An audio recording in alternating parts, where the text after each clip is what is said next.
पुण्यातल्या समाधान चौकातल्या खड्ड्यात कोसळलेला टँकर 5 तासांनंतर काढण्यात यश। सुदैवानं कोणतीही जीवितहानी नाही।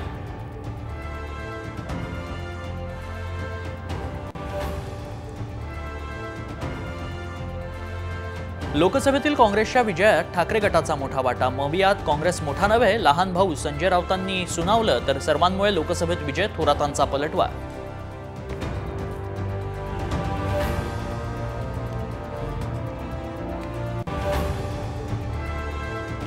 मनोज जरांगेंची तब्येत खालावली, रक्तातील साखरेचं प्रमाण घटलं। फडणवीसांचं ऐकून गेम केला जात असल्याचा जरांगेंचा आरोप। नाशिक महानगरपालिकेचा गलथान कारभार पुन्हा उघड। आयुक्तांच्या स्वाक्षरीचा 4 कोटी रुपयांचा बनावट ठराव। मनपाच्या कारभारावर प्रश्नचिन्ह उपस्थित। म्हाडापाठोपाठ सिडकोच्या घरांच्या किमती 5 ते 6 लाखांनी कमी होणार। सूत्रांची माहिती, लवकरच नवी मुंबईतील सिडकोच्या 40,000 घरांसाठी सोडत।